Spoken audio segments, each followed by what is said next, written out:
नमस्कार। आज की वीडियो में हम लोग सीखेंगे वार्षिक परीक्षा जो 2022-23 में हुआ था।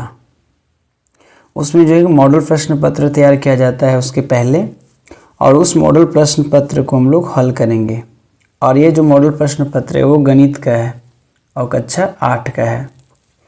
इसमें जो है ना कुल प्रश्न संख्या 50 रहेगा और सभी प्रश्न जो है से एक एक अंक का रहेंगे और सभी को आंसर देना, उत्तर देना अनिवार्य होगा। मतलब 50 क्वेश्चन रहेगा, 50 क्वेश्चन का क्या करना है, आंसर देना अनिवार्य है।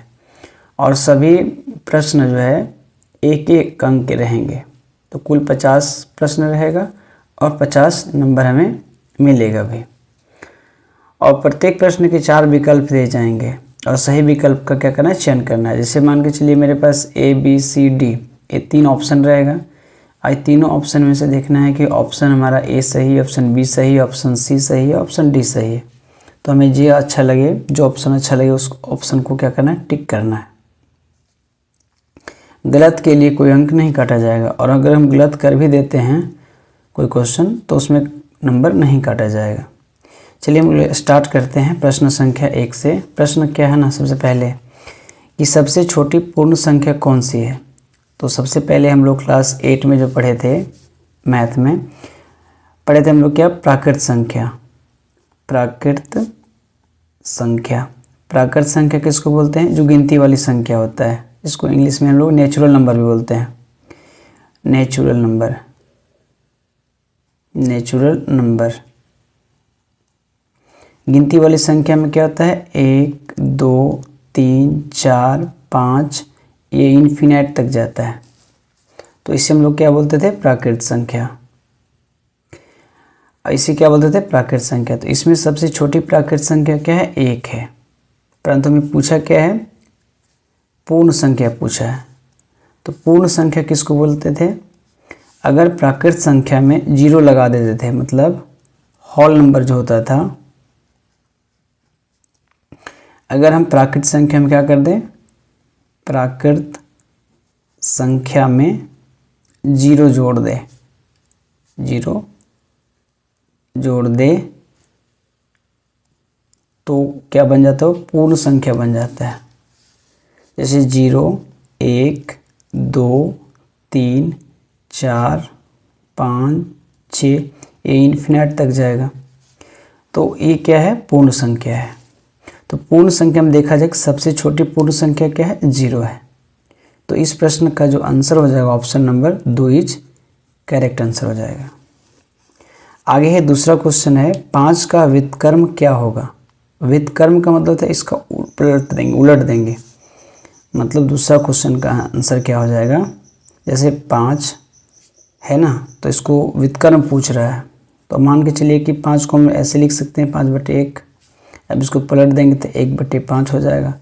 तो 1/5 हो जाएगा किसका व्युत्क्रम, 5 का व्युत्क्रम हो जाएगा 1/5। Option number 4 is correct answer हो जाएगा। अब है थर्ड क्वेश्चन क्या है, थर्ड क्वेश्चन है 19 का वर्ग क्या होगा। अब वर्ग या घनमूल, घन, वर्ग या घन निकालने के लिए हमें क्या करना पड़ेगा, कम से कम हमको 20 से 30 तक याद करना पड़ेगा वर्ग।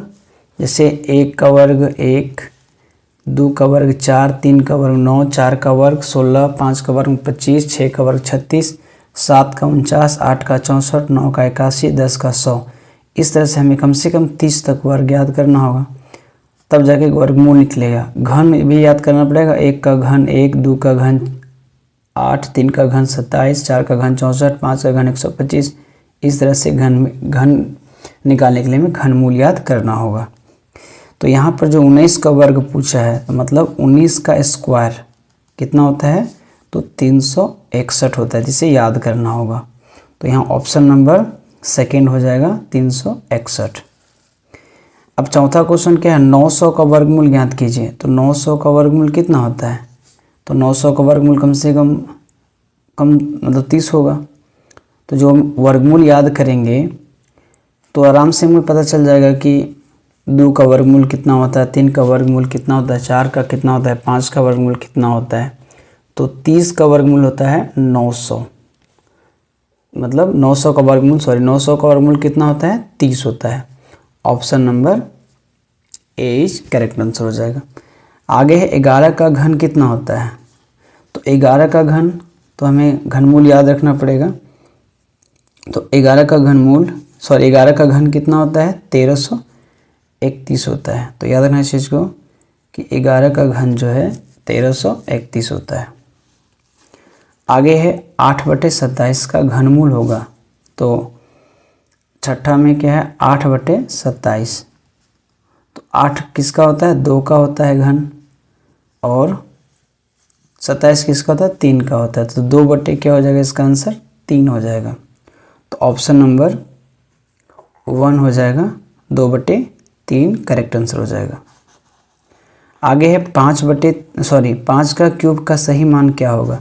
तो 5 का क्यूब बोल रहा है, मतलब 7वां क्वेश्चन क्या है? 5 × 5 × 5। तो इसको 3 बार लिखेंगे तो 25 बचे 125 होगा। मतलब इसका आंसर क्या आ जाएगा? 125। Option number second is correct answer हो जाएगा। अब है यहाँ पर 8वां क्वेश्चन क्या है? 8वां क्वेश्चन x की घात यहाँ 0 है, मतलब यहाँ कुछ भी नहीं है। तो ऐसे सिचुएशन में क्या होता है? इसका घात 1 होता है। तो याद रखना इस चीज़ को कि इसका आंसर हो जाएगा 1। अब क्या है 9वां क्वेश्चन में?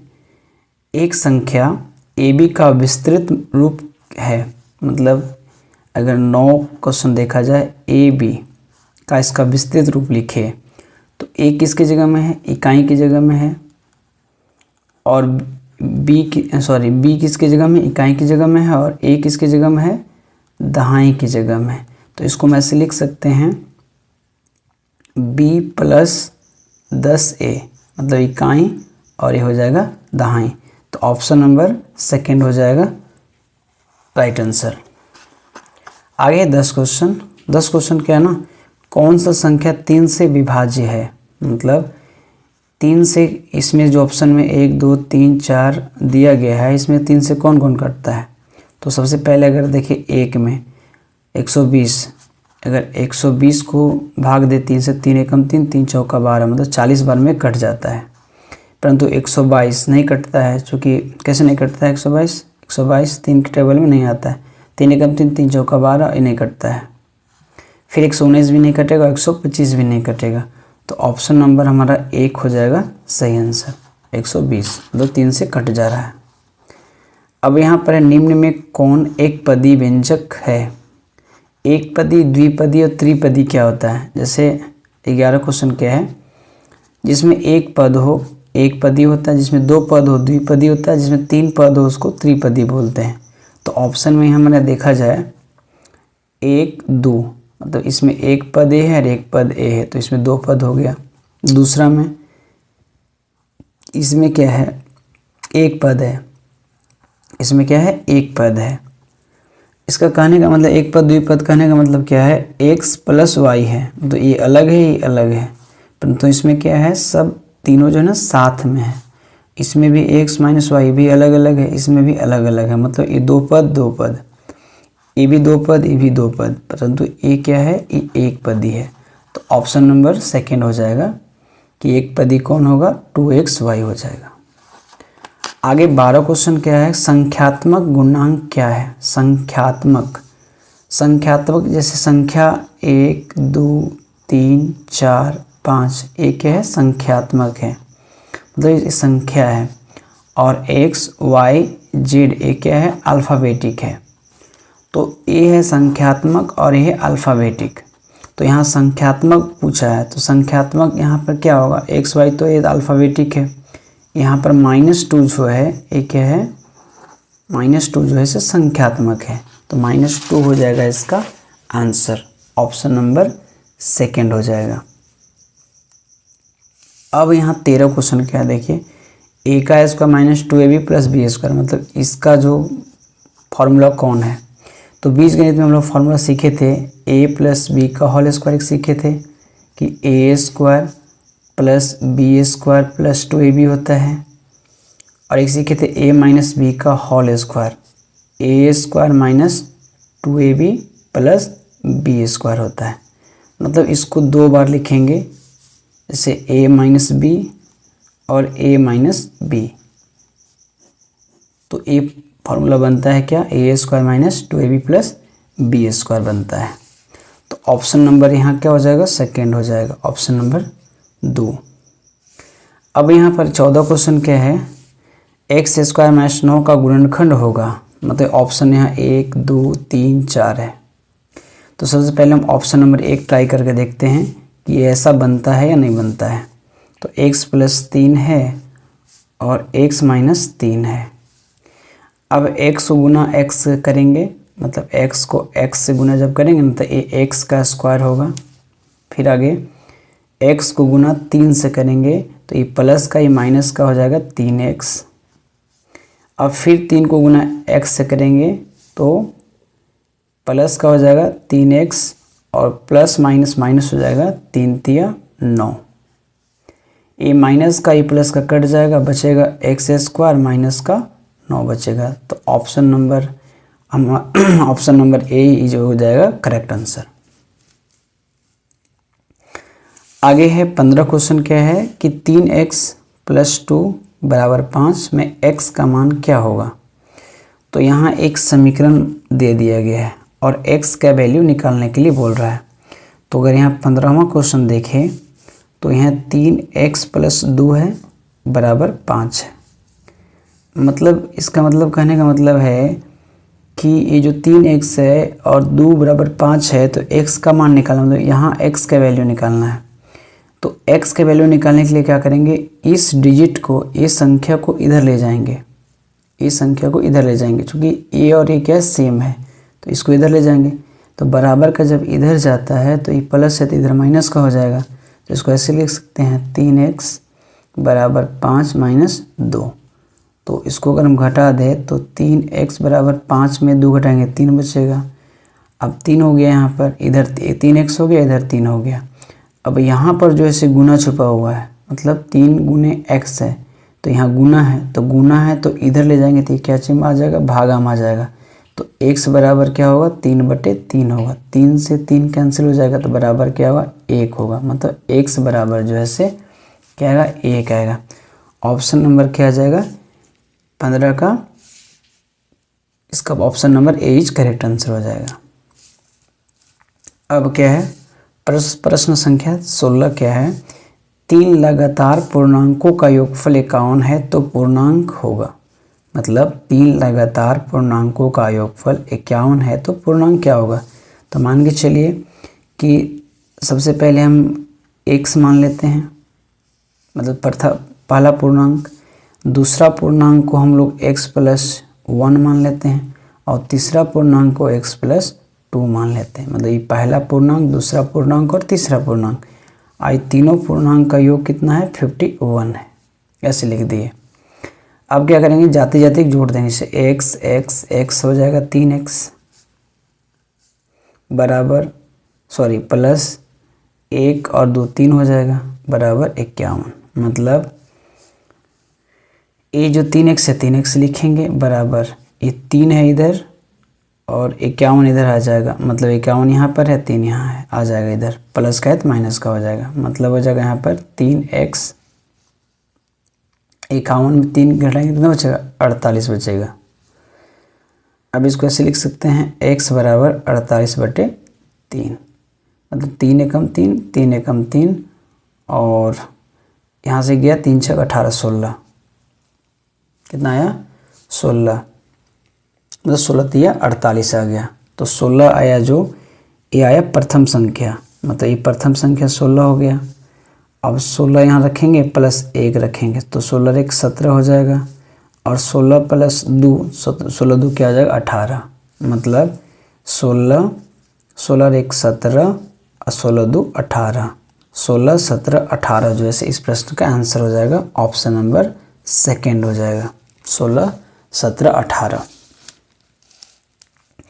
आगे का प्रश्न क्या है, आगे प्रश्न है 17वां कि 40 का कितना प्रतिशत 16 होगा। मतलब 40 का कितना प्रतिशत 16 होगा। तो अगर इस टाइप से प्रश्न रहता है तो हमेशा याद रखना कि ए ऊपर आएगा और ए नीचे आएगा। मतलब 40 का कितना प्रतिशत 16 होगा। तो ऐसे इसको लिखेंगे 16/40 गुने क्या करेंगे इसको 100 से करेंगे तो A0 से A0 कटेगा और 4 एकम 4 और 4 चौका 16 मतलब 40% जो है इसका आंसर होगा। ऑप्शन नंबर 3 जो है इसका करेक्ट आंसर हो जाएगा। आगे का प्रश्न क्या है? आगे का प्रश्न है कि 50 आमों के समूह में 60 आम बिल्कुल पके हैं, मतलब टोटल आम जो है 50 है, मतलब मेरे पास आम कितना है 50 है और 60% आम क्या है पका है, तो पके हुए आमों की संख्या निकालना है हमें। तो ऐसे इसको लिखेंगे पहले कुल आम जो है कितना है 50 है और पके हुए कितना परसेंट है, पका हुआ कितना परसेंट है 60%।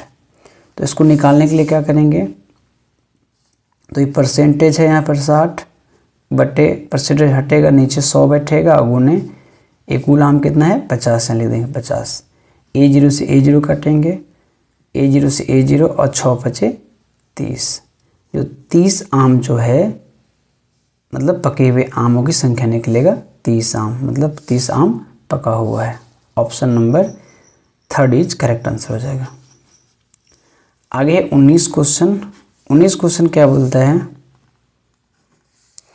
कि यदि x बराबर 1, मतलब यहाँ x बराबर 1 है और y बराबर -2 है, तो यहाँ पर लिखेंगे x के जगह में 1 का स्क्वायर और y की जगह में प्लस है, y की जगह -2 का स्क्वायर, मतलब 1 को 1 से गुना करेंगे तो 1 आएगा और ये माइनस माइनस को 2 बार गुना करेंगे प्लस आएगा, पहले से प्लस यहाँ लिखेंगे और प्लस का 2 होगा, सॉरी 2 दूना 4 होगा, तो 1 और 4 कितना आ जाएगा 5, तो 5 इज एक करेक्ट आंसर हो जाएगा। Option number 3 is correct answer होगा। अब 20 क्वेश्चन क्या है कि 7 के घन का इकाई अंक क्या होगा, मतलब 7 के घन का इकाई अंक, तो घन मतलब घनमूल याद रखना पड़ेगा हमें। 7 का कितना होता है 7 7 49 और 7 9 63 के 3 6 और 7 चौका 28 और 6 43 343, तो 343 में इसका इकाई अंक कितना हो जाएगा 3 हो जाएगा। तो याद रखना इस चीज़ को कि 20 क्वेश्चन 7 का घनमूल कितना होता है 343, तो इसका इकाई अंक जो है से फर्स्ट डिजिट जो है से कितना होगा 3 होगा, तो option number 3 is correct answer हो जाएगा। आगे यहाँ पर क्या है, आगे है एक घड़ी का अंकित मूल्य, मतलब जो मार्केट में बिकता है वो MRP प्राइस पर होता है। एक घड़ी का अंकित मूल्य कितना 2000 है, इस पर 10% डिस्काउंट दिया जाता है, तो विक्रय मूल्य कितना होगा, मतलब हमको बेचना कितना में है, मतलब एक घड़ी का दाम है 2000, उसमें से 10% डिस्काउंट दिया जा रहा है, अब उस घड़ी को कितना में बेचना होगा, तो उसका बेचने का प्राइस क्या होगा। तो क्या करेंगे, सबसे पहले यहाँ पर 2000 है, पहले इसको ऐसे लिखेंगे, परसेंटेज निकालेंगे, 10% है 10 लिखेंगे और परसेंटेज हटा के इसको यहाँ 100 बैठा देना और MRP कितना है 2000 है, 2000 लिख देंगे, A0 से A0 A0 से A0 और यह जगह 200, मतलब 2000 में जो फिक्स MRP है उसमें से हम क्या करेंगे 200 घटा देंगे, मतलब बेचने वाला मूल्य, विक्रय मूल्य, विक्रय 2000 में कितना घटाएंगे 200 घटाएंगे, तो 2000 में 200 घटाएंगे कितना बचेगा 1800 रुपया, तो 1800 रुपया हम उसको क्या करेंगे हम सामान को बेच देंगे, तो option number 4 is correct answer हो जाएगा। अब यहाँ पर 22 क्वेश्चन क्या है, ये तो 21 क्वेश्चन था, 22 क्वेश्चन क्या है 75 पैसा का 2 रुपया से अनुपात कितना होगा, मतलब यहाँ पैसा में है यहाँ रुपया में है, तो पैसा को पहले रुपया को पहले क्या करेंगे पैसा में चेंज करेंगे, जैसे यहाँ पर 75 पैसा है तो इसको 2 रुपया मतलब क्या हो जाएगा, 200 पैसा हो जाएगा। मतलब यहाँ पर पैसा में तो इसको भी पैसा में चेंज करना पड़ेगा, तब तो बराबर होगा। अब इसको काट देते हैं, 25 दूना 50, 25 तिया 75 और 25 अट्ठे 200, मतलब कितना आ जाएगा ये 3:8 हो जाएगा। क्या हो जाएगा 3:8। तो 3:8 ऑप्शन नंबर 1 में है। अब यहाँ पर क्या है, दो परिमेय संख्याओं के बीच कितनी परिमेय संख्या होगी, मतलब दो परिमेय संख्या, मान के चलिए परिमेय संख्या 1 और परिमेय संख्या 2, इसके बीच में कितना परिमेय संख्या होगा। तो उसको ऐसे लिख सकते हैं 0, 0.1, 0.2, 0.3, 0.4, इस तरह से बहुत सारे परिमेय संख्या हम लिख सकते हैं, मतलब 1 और 2 के बीच में। तो अनंत लिख सकते हैं, अनंत परिमेय संख्या हो सकता है। जैसे यहाँ पर 0.1, 0.2, 0.3, 0.4, इस तरह से बहुत सारे लिख सकते हैं, तो इसलिए क्या होता है, अनंत होता है। आगे 24 में क्या, निम्न में कौन सा पाइथागोरस त्रिक है, तब पाइथागोरस ट्रिपलेट है। तो शॉर्ट फॉर्म में याद रखना है कि 2, 3, 4 जो है ना पाइथागोरस ट्रिपलेट होता है। आगे क्या है, एक प्रेशर कुकर का अंकित मूल्य, मतलब उसका जो प्राइस है वो 450 है और उसको बेचा जा रहा है कितना, 360 में। तो कितना % राशि जो है डिस्काउंट है, तो 450 रुपया उसका MRP है, 360 रुपये में उसको बेचा जा रहा है। तो जाहिर से उसको घटा देंगे, 0 15 में 6 गया 9, 9 6 15, 90 रुपये इसका क्या है, डिस्काउंट है, मतलब 90 रुपया कम करके इसको बेचा जा रहा है। तो ऑप्शन नंबर 90 किधर है, 90 यहाँ पर है, option number 3 is correct answer हो जाएगा। 26 क्वेश्चन क्या है, 26 क्वेश्चन है, यदि 16 पेंसिल का मूल्य 64 रुपया है, मतलब 16 वो पेंसिल का मूल्य 64 रुपया है, तो 144 में कितनी पेंसिल खरीदेंगे, मतलब मेरे पास अगर 144 रुपया होगा तो हम कई गो पेंसिल खरीदेंगे। तो सबसे पहले हम एक गो पेंसिल का दाम निकालेंगे। तो यहाँ 16 पेंसिल का मूल्य कितना है, 64 रुपया। तो एक पेंसिल का मूल्य निकालेंगे पहले, एक पेंसिल का मूल्य बराबर क्या होगा, 64/16, तो 16 चौके 64, मतलब एक पेंसिल का मूल्य कितना निकला, 4 रुपया निकला। अब 144 रुपये में कितना पेंसिल खरीदेंगे, अगर 24 पेंसिल लेते हैं, अगर 24 पेंसिल लेते हैं तो 24 पेंसिल लेते हैं, 4 चौका 16 के 86, 1 4 8 9 96 ही रुपये होता है। अगर 36 पेंसिल लेते हैं, 36 पेंसिल, तो 36 पेंसिल लेंगे, 4 से गुना कर देंगे इसको, 6 चौका 24 के 4 हो जाएगा, और 4 तिया 12 और 2 14, 144, मतलब 36 पेंसिल हम लेंगे, तब 144 रुपये हमें क्या करना होगा, खर्च करना पड़ेगा। वैसे याद रखना इस चीज़ को कि सबसे पहले एक पेंसिल का मूल्य निकालेंगे। अगर एक पेंसिल का मूल्य निकल जाएगा तो हम कितना, अगर चाहे रुपया दिया हुआ रहेगा तो आराम से हम निकाल सकते हैं कि इतना रुपया हम इतना पेंसिल खरीद सकते हैं। तो पहले एक पेंसिल का मूल्य निकाल लेना है। आगे है 45 व्यक्ति किसी काम को 13 दिन में करते हैं, उसी काम को 39 व्यक्ति कितने दिन में काम समाप्त करेंगे।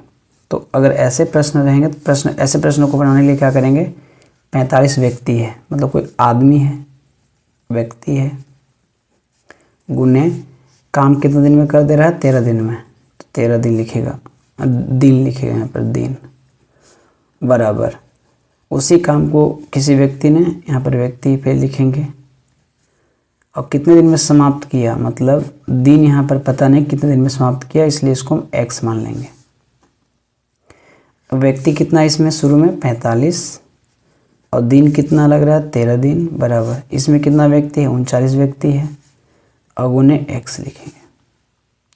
अब जो बराबर कट रहा है उसको काट देते हैं, जैसे 13 तिया 39, और फिर 3 एकम 3, 3 एकम 3, और 5 तिया 15, 15। तो यहाँ पर जो निकला x बराबर 15, मतलब x 15 दिन में जैसे क्या करेगा, 39 व्यक्ति किसी काम को ख़त्म कर देगा। आगे है कि वर्ग के सभी बाह्य कोण का योग कितना होता है। जैसे वर्ग है, अब इसका जो बाह्य कोण है, बाहरी जो कोण है वो कितना डिग्री को 90 डिग्री का होगा। जैसे ये 90 डिग्री है, ये भी 90 डिग्री होगा, ये भी 90 डिग्री होगा, तो ये भी 90 डिग्री होगा, तो 90 90 180, 90 90 180 360 डिग्री हो जाएगा total. Option number A correct answer हो जाएगा। अब 29 क्वेश्चन क्या है, इसमें क्या ना सिंपल इंटरेस्ट निकालना है, साधारण ब्याज। क्या क्वेश्चन, 500 का 5% वार्षिक ब्याज की दर से 2 वर्ष का साधारण ब्याज क्या होगा। यहाँ पर ना सिंपल इंटरेस्ट निकालना है। मतलब सिंपल इंटरेस्ट में सबसे पहले यहाँ देखेंगे मूलधन, मतलब अमाउंट मेरा कितना है, प्रिंसिपल कितना है मेरा, तो P बराबर मेरे पास है 500 रुपया मूलधन। वार्षिक ब्याज कितना है, ब्याज जिसको हम क्या कहते हैं, रेट बोलते हैं। हाँ, वार्षिक ब्याज कितना परसेंट है, R बराबर 5% है। और समय कितना है, 2 साल, मतलब टाइम कितना है, 2 वर्ष। तो इसको निकालने के लिए एक फार्मूला होता है, सिंपल इंटरेस्ट बराबर P गुने R गुने T होता है बटे 100। तो यहाँ पर P जो हमारे पास दिया गया है वो दिया गया है 500 गुने R दिया गया हो 5% और समय दिया गया 2 साल बटे 100। ये 2 0 से 2 कट जाएगा, 5 25, 25 दूना 50। सिंपल इंटरेस्ट जो है हमारे पास कितना होगा, 50 रुपया होगा। Option number 3 is correct answer हो जाएगा। आगे है 30 क्वेश्चन क्या है, निम्न में से कौन 2D आकृति है, मतलब जिसमें 2 डायमेंशन होगा उसको 2D आकृति बोलते हैं। तो इसमें 2D आकृति घनाभ में कितना डायमेंशन होता है, बेलन में, शंकु में, तो इसमें क्या होगा, ओनली फॉर आयत में। आयत जो है क्या होता है, 2D डायमेंशन का होता है, रेक्टेंगल। तो ऑप्शन नंबर 2 हो जाएगा। आगे 31 क्वेश्चन क्या है, निम्नलिखित में से कौन सा आयलर सूत्र है। तो याद रखना है इसको, आयलर सूत्र जो है कौन सा होता है, आयलर सूत्र। तो इसका सूत्र होता है A + B बराबर E+2 होता है, इसे याद रखना होगा। अब यहाँ पर क्वेश्चन क्या है, एक समचतुर्भुज। समचतुर्भुज का मतलब चारों भुजा क्या होता है, बराबर होता है, उसे हम क्या बोलते हैं, समचतुर्भुज बोलते हैं। चारों भुजा इसमें बराबर होता है उसे समचतुर्भुज बोलते हैं। और इसका जो विकर्ण दिया गया है, इसका विकर्ण क्या है, 2 है। जैसे ए डायगोनल है और एक ए डायगोनल है। एक डायगोनल की जो लंबाई है वो है 24 सेंटीमीटर और 10 सेंटीमीटर, मतलब एक का है 24 और एक का है 10। तो हमें इसका क्षेत्रफल निकालना पड़ेगा, मतलब समचतुर्भुज का क्षेत्रफल हमें निकालना है। तो समचतुर्भुज का क्षेत्रफल निकालने के लिए एक फार्मूला में याद रखना पड़ेगा। क्या होता है, 1/2 गुने डायगोनल 1 और डायगोनल 2, विकर्ण 1 और विकर्ण 2, से इसको विकर्ण 1 बोलेंगे और गुने विकर्ण 2 बोलेंगे। ये 1 है, ये 2 है, मतलब 1/2 गुने विकर्ण 1 24 सेंटीमीटर है और विकर्ण 2 क्या है, 10 सेंटीमीटर है। तो 2 × 2 12 दूना 24, मतलब 12 दूना 24, तो 12 दहें के 120, गुना कर देंगे इसको दोनों को, तो 120 सेंटीमीटर स्क्वायर इसका आंसर आ जाएगा। 120 option number 4 is correct answer हो जाएगा। तो याद रखना पड़ेगा, समचतुर्भुज का जो क्षेत्रफल होता है वो 1/2 गुने विकर्ण 1 और विकर्ण 2, मतलब डायगोनल 1 डायगोनल 2 होता है। जो कटेगा उसको काट देंगे, फिर जो बचेगा उसको गुना कर देंगे, वो आंसर आ जाएगा। आगे का प्रश्न क्या है, 33 मतलब 33। यदि किसी समलंब चतुर्भुज की समांतर भुजाएं 6 सेंटीमीटर, 8 सेंटीमीटर और ऊंचाई जो है 5 सेंटीमीटर है, तो समलंब चतुर्भुज का क्षेत्रफल क्या होगा। तो समलंब चतुर्भुज का क्षेत्रफल निकालने के लिए एक फार्मूला होता है 1/2 A + B, मतलब A + B गुने H होता है, किसका, समलंब चतुर्भुज का। तो याद रखना है, समलंब चतुर्भुज का फार्मूला क्या होता है, 1/2 ए प्लस बी गुने एच। अब क्या करेंगे, 1/2 है तो 1/2 लिख देंगे। अब ए यहाँ पर कितना है, ये भुजा है इसका, तो समलम चतुर्भुज का भुजा 6 सेंटीमीटर, तो 6 सेंटीमीटर लिखेंगे। 8 सेंटीमीटर तो 8 सेंटीमीटर लिखेंगे। अब इसकी जो ऊंचाई है कितना है, वो 5 सेंटीमीटर है। मतलब 1/2, 8 और 6 14 गुने 5, 7 दूना 14, 7 दूना 14, 7 5 35 सेंटीमीटर स्क्वायर है से इस प्रश्न का आंसर आ जाएगा ऑप्शन नंबर 1। तो ये 7 है और ये 14 है, 7 दूना 14, 7 5 35 सेंटीमीटर स्क्वायर आ जाएगा। तो याद रखना पड़ेगा इस फार्मूला को। ये फार्मूला किसका होता है, समलंब चतुर्भुज का क्षेत्रफल निकालने के लिए होता है। आगे है 34 प्रश्न क्या है, घन का कुल पृष्ठीय क्षेत्रफल। तो ये याद करने वाला फार्मूला है कि घन का कुल पृष्ठीय क्षेत्रफल जो होता है वो होता है 6L² होता है। याद रखना इस चीज़ को कि घन का जो है कुल पृष्ठीय क्षेत्रफल जो होता है 6L² होता है। आगे 35 प्रश्न क्या है, एक बेलन की त्रिज्या 14 सेंटीमीटर तथा ऊंचाई 10 सेंटीमीटर है, तो बेलन का वक्र पृष्ठीय क्षेत्रफल निकालना। तो पता है हमें बेलन कैसा होता है, इस टाइप से सिलेंडर आकार का बेलन होता है, ऐसा बेलन होता है। और बेलन की जो त्रिज्या है, रेडियस, वो दिया गया कितना, वो दिया गया 14 सेंटीमीटर, और ऊंचाई जो दिया गया है h बराबर वो दिया गया 10 सेंटीमीटर। तो इसका वक्र पृष्ठीय क्षेत्रफल निकालना है बेलन का। तो इसका फार्मूला होता है 2πRh। इसका फार्मूला होता है बेलन का, इसका यहाँ से बेलन का वक्र पृष्ठीय क्षेत्रफल का फार्मूला होता है 2πRh। तो 2 से लिखें, 2 जो है लिख देंगे 2, पाई का मान होता है 22/7 इंटू r, r कितना होगा यहाँ पर 14 और 10 यहाँ लिखेंगे h। तो 7 एकम 7, 7 दूना 14,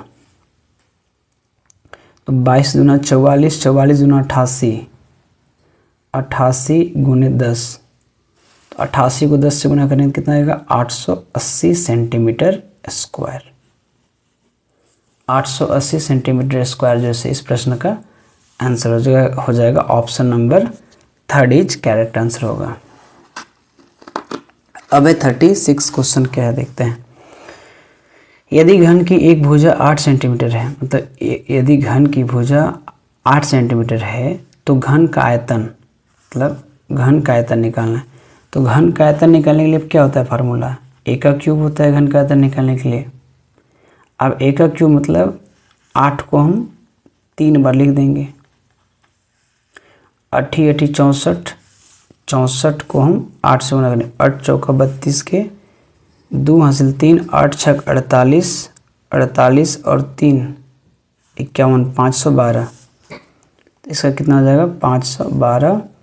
आयतन पूछा सेंटीमीटर सिर्फ होगा, तो 512 सेंटीमीटर क्यूब। तो ऑप्शन नंबर क्या हो जाएगा सेकंड, 512।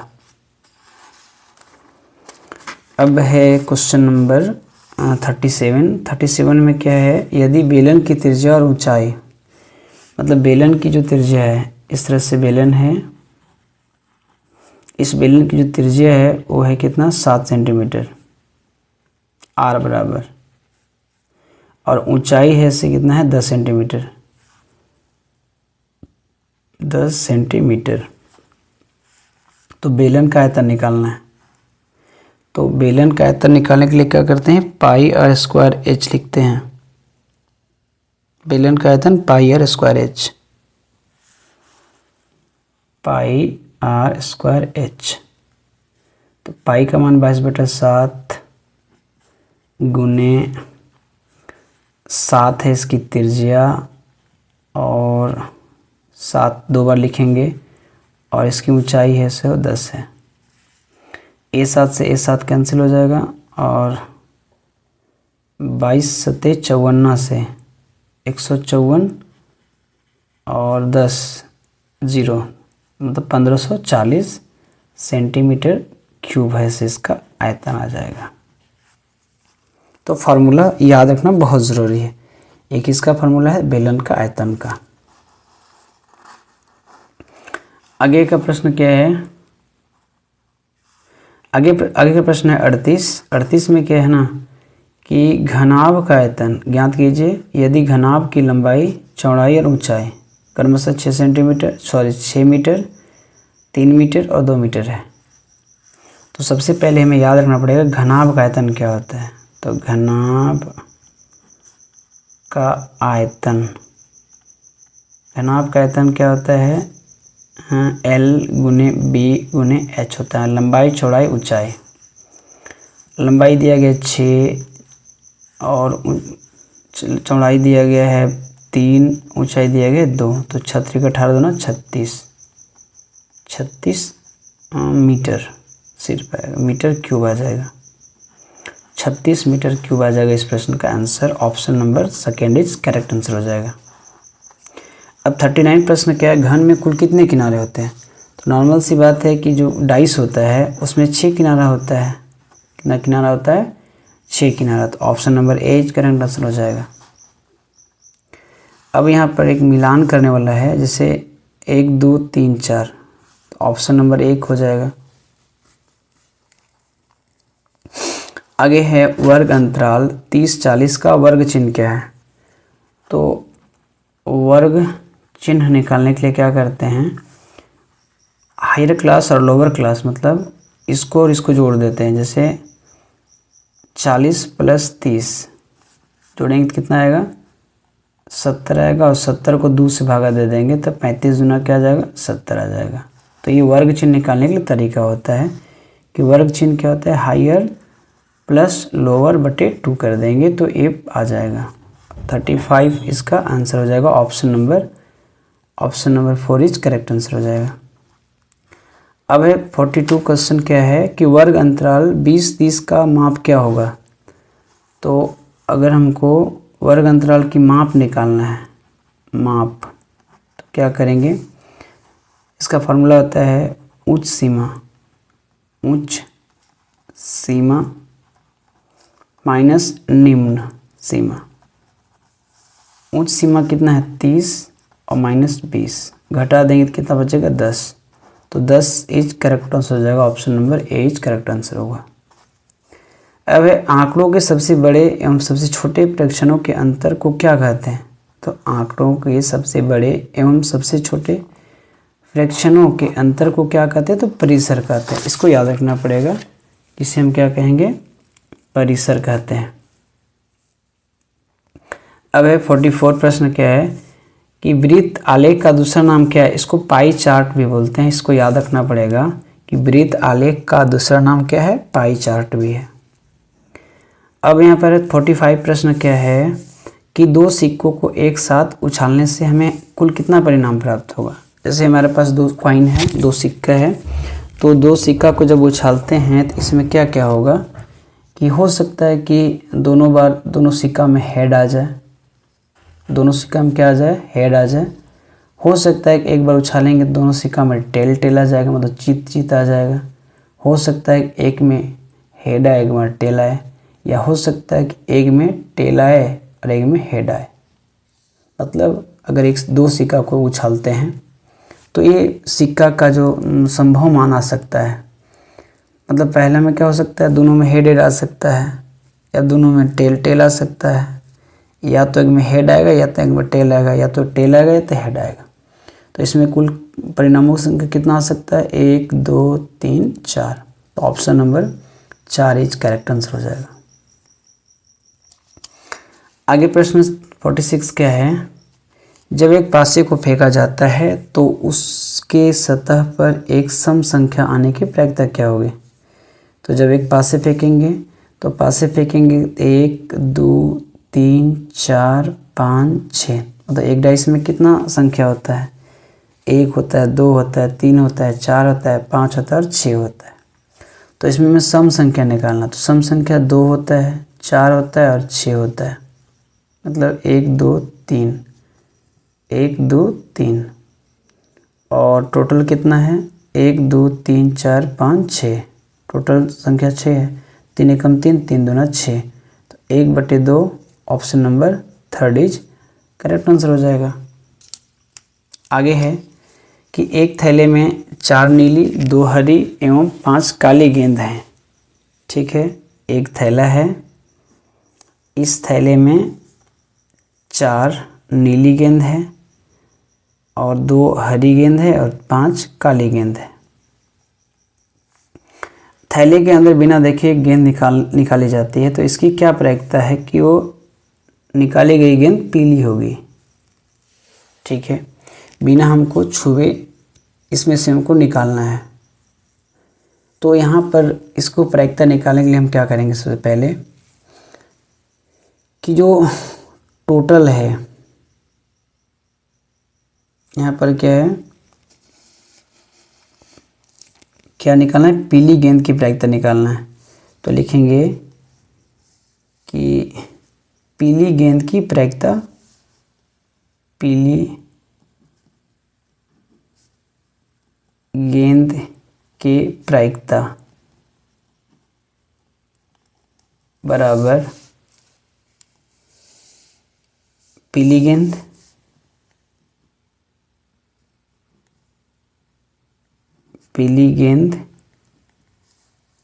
बटे कुल गेंद, तो पीली गेंद कितना है, 4 नीली, 5 हरी और 4 काली गेंद है। और तो इसमें से हमको क्या निकालना है, पीली गेंद निकालना है। तो यहाँ पीली गेंद तो है नहीं, तो यहाँ पर नीली गेंद कितना है, यहाँ पर नीली गेंद हो सकता है, मिसप्रिंट है, नीली गेंद होगा। तो नीली गेंद कितना है, 4, तो यहाँ लिखेंगे, यहाँ नीली लिख देंगे, नीली गेंद 4 है। अब कुल गेंद कितना है, तो 4 2 6 5 11 गेंद है। तो 4/11 इस प्रश्न का आंसर हो जाएगा। आगे का प्रश्न क्या है, ऑप्शन नंबर 2 हो जाएगा। आगे का प्रश्न क्या है कि मूल बिंदु का निर्देशांक क्या होगा। अब इस प्रश्न को बनाने के लिए पहले हम समझेंगे इस तरह से एक डायग्राम, कार्तीय तल। इसमें 4 चतुर्थांश है, पहला, दूसरा, तीसरा और ये चौथा। इसको हम लोग y बोलते हैं अक्ष, इसको y डैश अक्ष, इसको x, इसको x डैश। इधर पॉजिटिव संख्या है 1 2 3 4, इधर भी पॉजिटिव, इधर नेगेटिव, इधर नेगेटिव, इधर नेगेटिव, इधर नेगेटिव। इधर जो है ना, इधर हम लोग क्या करते हैं, प्लस प्लस लेते हैं, तो x प्लस और y भी प्लस। इसमें x माइनस और y प्लस लेते हैं, इसमें माइनस और माइनस, इसमें x प्लस और y माइनस। तो यहाँ पूछ कह रहा है कि मूल बिंदु का निर्देशांक क्या होगा। तो मूल बिंदु का निर्देशांक हमेशा याद रखना है कि 0,0 होता है। तो इसका निर्देशांक हमेशा 0,0 होता है, जो कि option number 1 is correct answer हो जाएगा। आगे है कि 49वां क्वेश्चन क्या है कि -3, -4 किस चतुर्थांश में है। -3 मतलब -3 और -4, तो ऑप्शन नंबर 3, तो तृतीय चतुर्थांश में है। 50वां क्वेश्चन क्या है कि बिंदु A 2 और -5 की कोटि का मान क्या होगा। अब देना कोटि, अभुज किसको बोलते हैं, तो x निर्देशांक और y निर्देशांक, इसमें 2 चीज़ होता है। अगर x अक्ष में चलेंगे तो x निर्देशांक होगा, y अक्ष में चलेंगे तो y निर्देशांक होगा। तो x में चलेंगे तो इसको भुज बोलेंगे, इसको क्या बोलेंगे, भुज, और y में चलेंगे तो इसको बोलेंगे कोटि। तो यहाँ पर जो 2, -5 है ये भुज है और -5 क्या है, कोटि है। तो हमें पूछा क्या है, कोटि का मान क्या है, तो -5 हो जाएगा। Option number 2 is correct answer हो जाएगा। तो इसको 1-2 बार वीडियो देख लेना है।